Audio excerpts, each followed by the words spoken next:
Yo, what is up, my puffer people? It is Kane, your puffer pal, back with another video. Today I'm bringing you guys episode 3 of competitive analysis. You guys have been liking this series. It's been doing pretty good review-wise. So, yeah, episode 3 is here. Recorded this a week ago. Turned out it didn't have the audio, and then I've been busy, so sorry about that. But we're here now. We're talking about Steven, and let me start off by saying I love Steven as a character. I like him as a character a lot. I think he's cool. I really wanted him in Pokemon Masters. I did not get him. That was unfortunate. I also didn't get Cynthia. My luck in Pokemon Masters is terrible. That's for another video. Is it? I don't know. We'll see. Maybe one day my Pokemon Masters video could come. But anyway. Steven. I love him. But unfortunately, his team isn't exactly great, to say the least. What do I mean by that? Where do I even start? The type synergy. Let's start with that. Type synergy.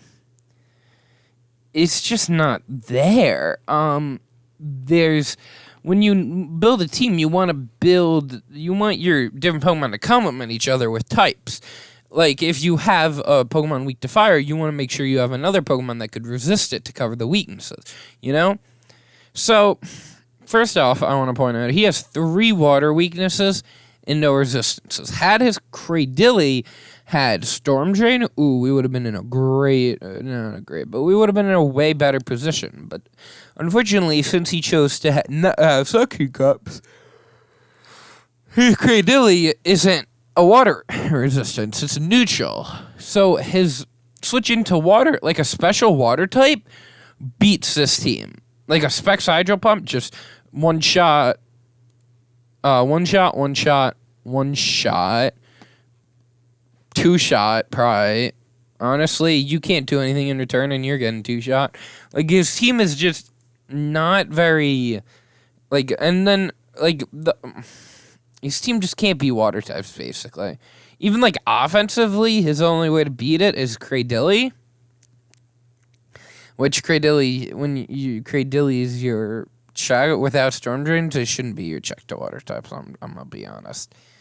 But that's not the only problem. Let's see. Dark and Ghost, he has 2 weaknesses too, and no resistances. Fire, he has 2 weaknesses, no resistances. The only type I think he checks well was Ground, which he got 2 immunities to, which is nice.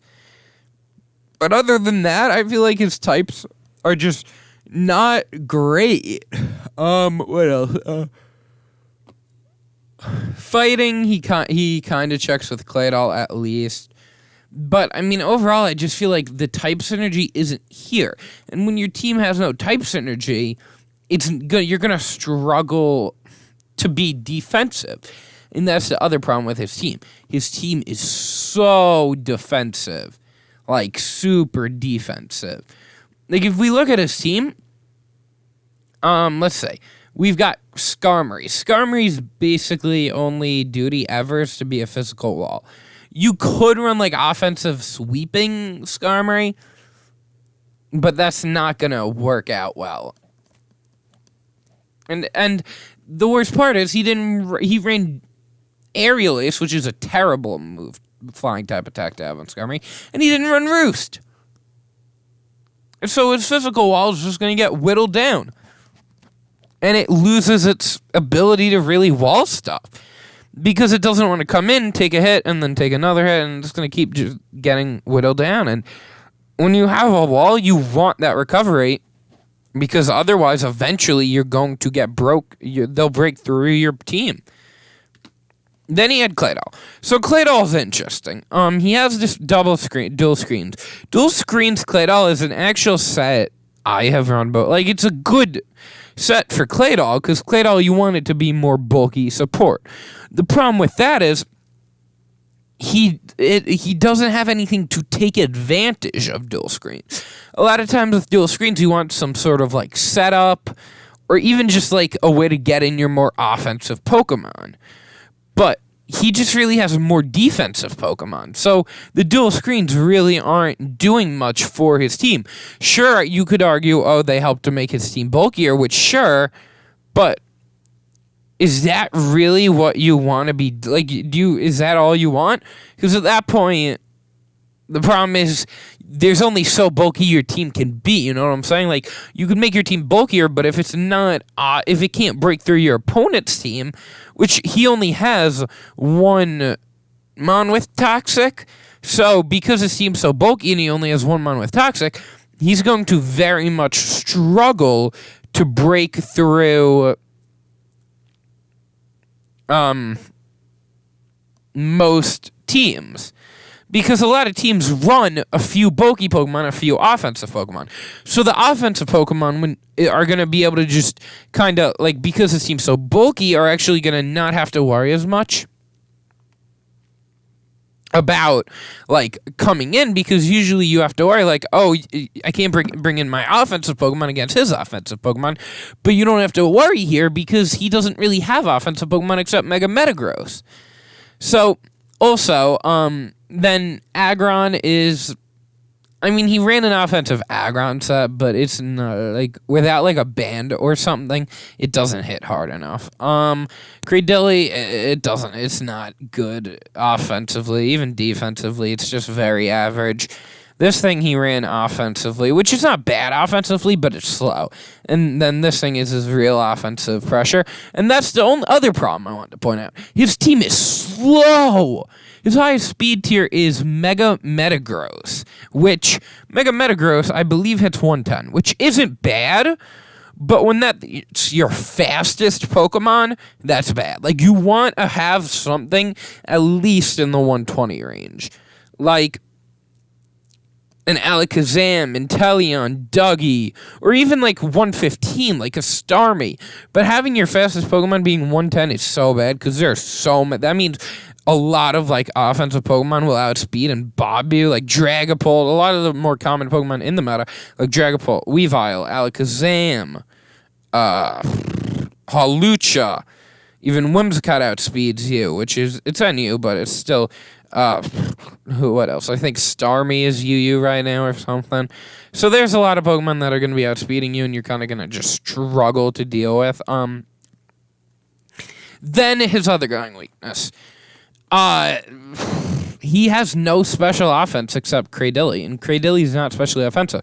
So any physical walls are going to just 6-0 his team. They're just going to sit in front of him. Like, like a Skarmory, honestly, kind of, like, with Body Press now, beats this team.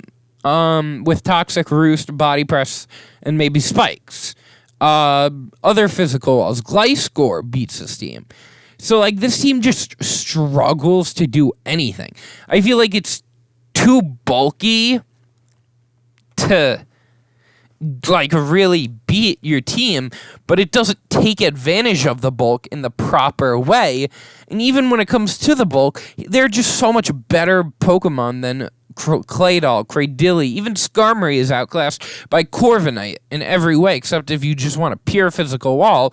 But Corviknight gets U-turn, it gets better setup, it gets just everything. It's a higher speed tier, I think more special attack, more physical attack power. Like, it's just better in every way. And the fact that you have to rely on an Uber's Mega to make your team even decent is kind of sad, you know? Like, Steven's team isn't bad, it just lacks any real power. And when you lack power, your whole team starts to crumble. Not crumble per se, but your whole team isn't going to be able to really do as much as you will need it to do. So I'd overall probably give Steven's team like a 4 out of 10, something like that. It's usable, but the synergy isn't there. The offense isn't there. Even the defense, which is where this team should shine, isn't enough. And, like, even he has 2 sturdy Pokemon, but, like, does that matter? You know what I'm saying? Like, this team isn't going to, like, sturdy is good for stopping setup sweepers most of the time. But even if you stop the setup sweepers, you're not going to be able to break through the bulkier Pokemon. That's what your team's going to struggle with. It's like breaking through something like Skarmory, something like Corviknight, just anything like that, your team just can't break through. And that is where Steven's team really loses me. And that's what I really tried hard to fix with my team. So let's get into it. Let's start off with Skarmory. Skarmory, I decided to just make pure physical wall. We ran Rocky Helmet with Sturdy, Texas South Rock, Brave Bird, and Whirlwind. Just max HP, max defense. This is a very basic set, but it's probably the best Skarmory set in my opinion. Toxic is there because it allows you to break through other bulky Pokemon. Stealth Rock is great for fire types, which your team isn't great against fire types. Your team doesn't appreciate fire types. Brave Bird is just good stab, and Whirlwind is there to stop Pokemon who want to set up. Because, even like I said with the setup sweepers, his Skarmory really doesn't stop setup sweepers because he can't break them. So this is here just for physical Pokemon, really. The Rocky Helmet allows you to basically beat most physical attackers in the National Dex tier, because this would be a National Dex. It stops stuff like Landorus T, which would be common if you were to probably in National. I don't know. But Urshifu could probably beat. It could beat a lot of those mons. Next was Claydol. So I realized this team did not have good special offense. So I realized Claydol, it isn't exactly the best physical attacker. I'll admit that Claydol isn't the best physical special attacker, but with a Life Orb, it's actually not terrible. It's got a good enough move pool to where it has good coverage with Ice Beam, Earth Power, Psychic, and Shadow Ball. It could hit a good amount it could hit Psychic types, it could hit Flying types, it could hit Steel, Rock, Fighting. It could hit a lot of types. It struggles with Dark types, obviously, but overall, it's not bad at doing what you want it to do, basically. You know what I'm saying? It has a few kind of cool stuff.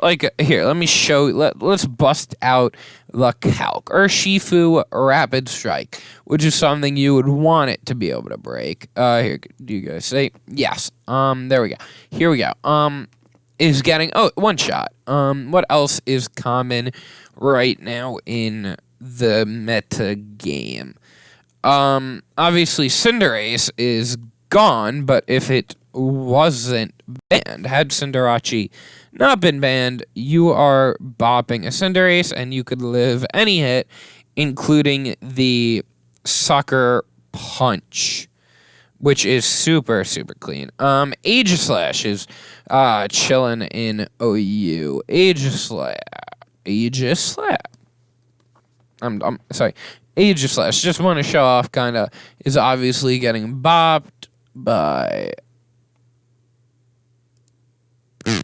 He's getting bopped by an Earth Power or a Shadow Ball, but especially an Earth Power. Obviously in Shield, it takes an Earth Power, but it's taking a lot in Shield form, so that's nice. Some Tyranitar is probably taking a good chunk. Oh my god. Well, that's Max Spadef. Ain't nobody running Max Spadef Tyranitar. Yeah, now Max Spadef, you doing a lot. You know what I'm saying? What else is rocking in OU? You know, some Excadrill, of course, Excadrill. So the things you want to kill, you're killing. Why are we talking Max Spadef? No, maybe Max HP is something people run. But yeah, you're killing it. So my point is, you're killing what you want to kill. Hawlucha is probably getting... Yeah, Hawlucha's on. So you're taking out the things you need to take out, which I think is good enough. Why'd I close the calcs? The calcs are actually a nice little tool to have. So we'll keep them up for now. Anyway. So this is our special kind of... I forgot to show, obviously, the big thing is Toxapex. I'm sure you're like, okay, that's fine and dandy, but can it break Toxapex? Yes, it can. Look at that damage. Beautiful. That's Fizdaf. But can it break Spadef Toxapex? Yes, it can, my boys. We break Spadef Toxapex. So yeah. Next is Agron. I decided to run physically offensive Agron. So Agron is here kind of as a physical wall breaker to go along with. I feel like you didn't need the physical bulk because you're already chilling with Skarm Rate, which is like one of the best physical walls in the game. So I feel like Agron being like a little bit defensive, but having a good amount of attack is super nice. Running the Expert Belt to do a little more damage with super effective hits.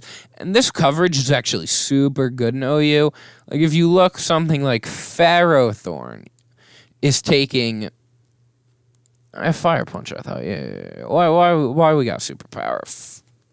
But if you look, some like Ferrothorn, I'm kind of showing you the calcs because I want to show you kind of like the mindset, is getting to it KO'd exactly, which is kind of what I did when I was building. I kind of went through the how much attack I actually needed and ran that much. I don't know why it increased, and then you run the rest in Fizdef, so that's something you like to look at. Some like Toxapex, you know, obviously physical Toxapex is going to take it pretty well.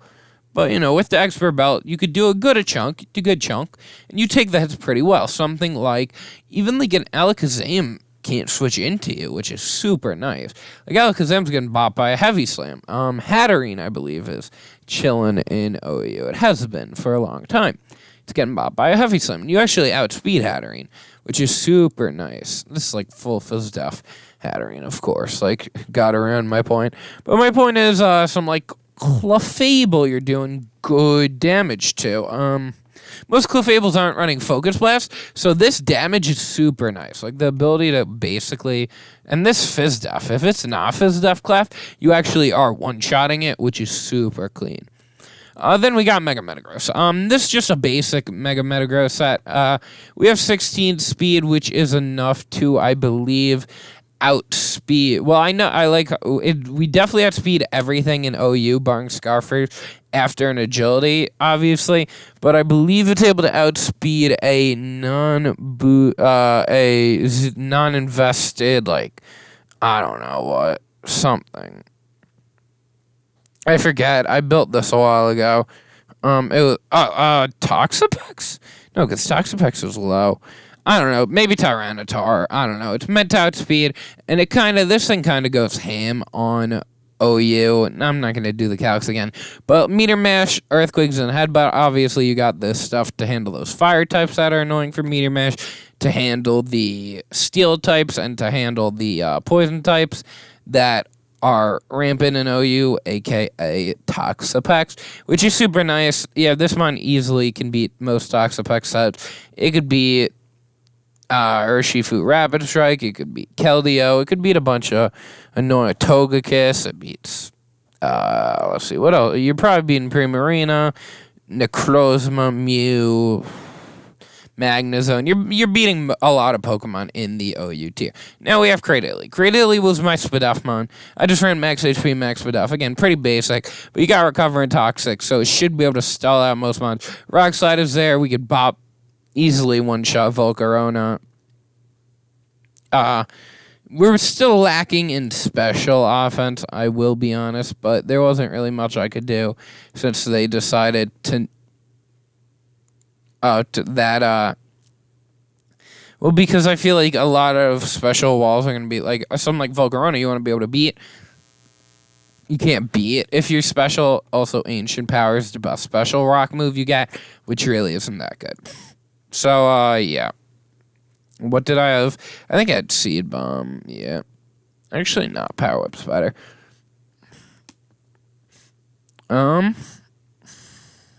This thing got Power Whip. Weird. I thought it did. Okay, whatever. Or was it a different... It was, what's the other move? No, it was Power Whip. I don't know, whatever. Okay, yeah, but Cradily, really a special wall, and with Storm Drain to be able to easily handle some of the more threatening water types in the OU tier. And then we just got Choice Banded. What's the name of this mon? Armaldo. This thing kind of just destroys stuff. Like, looking at Fizdef Clef is getting 2-shot, which is super nice. Something like Toxapex, Fizdef. Toxapex is getting 2-shot by Earthquake. Corviknight is getting 2-shot. So a lot of the bulkier mons in OU are actually getting 2-shot by this thing, which is crazy good. If you can have a mon that is 2-shotting like everything scary in OU, then you're in a good spot. So this mon is really just like the complete physical wall breaker. Like, this is more of like a late game, like you click agility and then you just go in on the team. This is more of like a bulky attacker. This is the special wall break, and these two are bulky. This just comes in, clicks, moves, and breaks through your opponent's team. So I tried to make the team more offensive, if you guys noticed, because realistically, when it was too defensively, this team was just getting nothing. It would have gotten nothing done, I'm being honest. But with the offense, I personally think that there's more hope. I'd say more like I think this team could do better in this meta, because I feel like in this meta everything's so bulky that when you just run pure bulk, it's so hard to win. But when you run it more balanced, it's slightly easier to win because it allows you to break through stuff like this team can break through stuff like Clef, Toxapex, all the more super annoying walls that are just so annoying in OU. So this one I think this team is usable. It was hard because he just doesn't have a great it doesn't really have a great team. Like, it's not a great group of Pokemon overall.